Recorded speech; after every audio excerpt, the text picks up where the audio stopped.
We headed out on Friday evening of Labor Day weekend.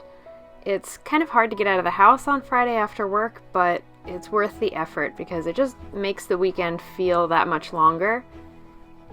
We had to drive about an hour from our house to Brendan Byrn State Park, which is located in the northern part of the Pine Barrens.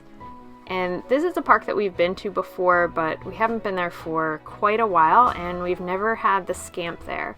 So we were looking forward to settling in for the weekend and just kind of relaxing. We filled up the Scamp with water, and then we headed over to our campsite. It was a little late when we booked, so the only site available was right across from the playground. Not ideal, but we were pretty much willing to take whatever we could get for a holiday weekend.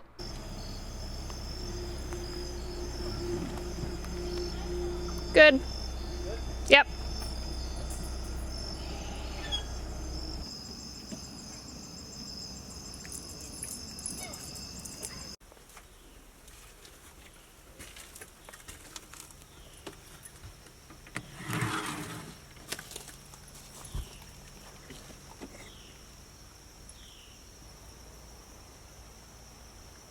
We were really fortunate that the weather was great for Labor Day weekend.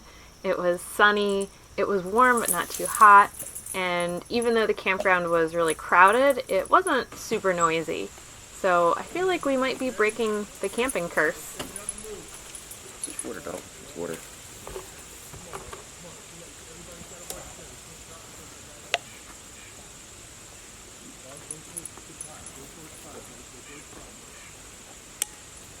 Funny, I was like, I don't need a Yeti. I'll never use it. I'm like, okay, I like this thing.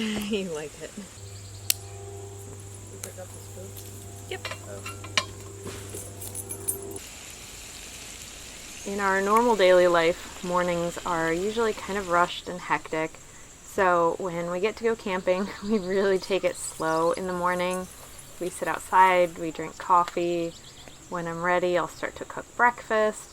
It's just nice to take your time with things. It's a luxury to be able to enjoy and not have to rush around or do anything by any certain time. And Redford seems to enjoy this quite a bit as well.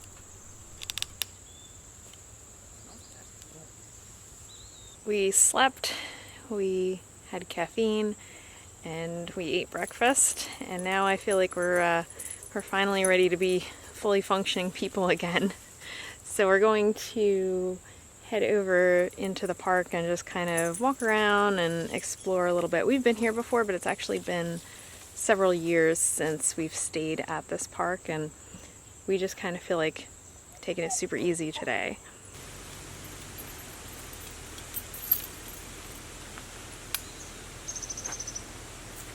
The PAKIM Pond day use area is kind of like the center of the park. All of the hiking trails go out from this parking area, and there's a very cute little pond that you can put kayaks in. This is also where they have picnic pavilions. Those, of course, were closed.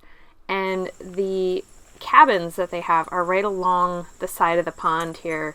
I believe those were closed as well, but they would normally be a very neat place to stay.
I mentioned in our last video that South Jersey actually has a surprising amount of carnivorous plants, And all along the edge of PAKIM Pond, you can find these big collections of pitcher plants. And there's a couple different colors of them, and they have a few different sizes, but they are just really fascinating to see these types of plants. And you really wouldn't expect it in South Jersey, but they're not too hard to find. We walked back over to the day use area and went to look at the bulletin board. Of course, they have information there about ticks. In South Jersey, ticks and Lyme disease are no joke. You have to be so super careful, and you have to check yourself really well because the ticks are tiny. You won't find them unless you are looking super carefully for them. When we were looking at the board, we noticed a sign for this area that we had never heard of called Whitesboge Village. And it was only about a 10-minute drive away, so we figured it was something we've never done before. We should probably go and check it out, see what's going on over there.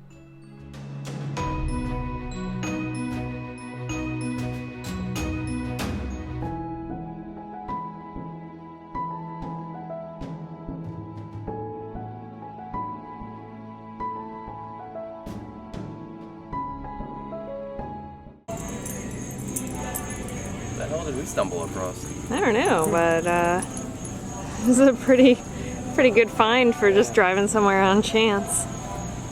Alright, let's go check it out.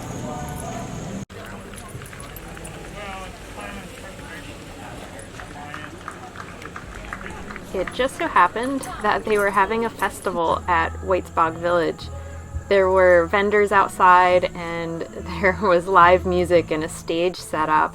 So quite lucky on our part, but we decided to walk around the village just to check everything out and see what they had.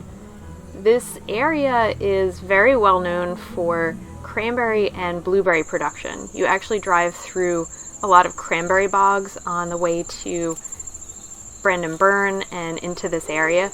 And one of the big ones is Ocean Spray. There's a cranberry bog that goes directly to Ocean Spray. So we walked around and checked out some of the historic buildings, and we went through a blueberry test field. So the triangle field in the middle was where they actually developed the plants that contributed to the blueberries that we know today. And blueberries are a big deal in South Jersey. You were right. What? Right way. Oh, it is the right way. Okay. Am I allowed to hold the map again?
We stopped to enjoy the music for a little while, and Red appreciated sitting under the picnic table getting some shade. But then we walked around to check out the historic buildings. They weren't open like they would normally be, so we just kind of peeked in and got a look at how the houses are set up with all of the historically accurate pieces, from doing laundry to cooking. That would normally be the Cranberry and Blueberry Museum, but most of the buildings are closed right now. I'll have to come back at some point when stuff's open. Pine Barrens Jamboree. And maybe check out the Pine Barrens Jamboree. He's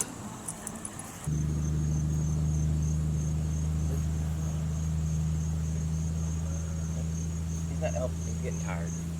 Redford, go in the car. You're adventure doggy. Come on.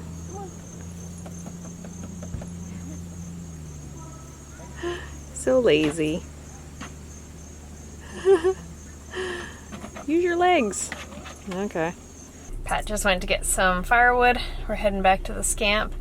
And I'm glad we got to check out that place. That was somewhere we've never been before, and we just kind of saw a sign and we were like, oh, let's go check it out. And that worked out well. Especially because one of the things we really like to do in the fall is the Cranberry Festival. And that's not going to happen this year because it's usually like a huge crowd, bunch of vendors, lots of food and stuff like that. But so no Cranberry Festival this year. And one of the other things we usually do in the summer is the Blueberry Festival in Hamilton. That also didn't happen. So, I mean, I guess it's good because our usual stuff isn't happening. It's kind of making us go out and find other different places that we probably wouldn't have found otherwise. The park office is actually closed, but you could order firewood by phone and they would drop it outside for you. So, interesting ways of adapting. And I have to say, I don't miss having to rush to the park office to try to check in before they closed. It's nice that now you can just go directly to your campsite. We headed back to the Scamp to do one of our favorite things. Is that fire starter catching? Oh yeah. Easy. It's pretty good. I think we'll have better. It smells like a candle too. It's very nice, yeah. I think we'll be alright. Yeah. We got like, what, 4 Yeah. cartons of them? Yeah.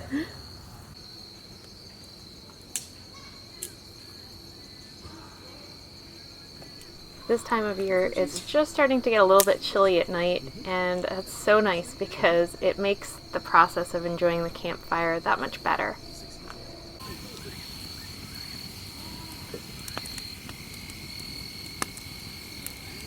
Thanks so much for coming along with us on this trip.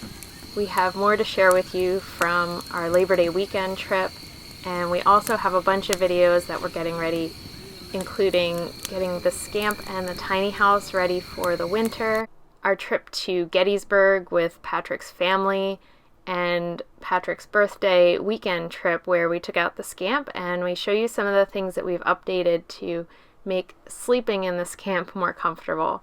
So I hope you guys will stick around for that, and we are really looking forward to showing you our new wood stove that we installed in the tiny house, so we are ready for the winter. Thanks so much for being here.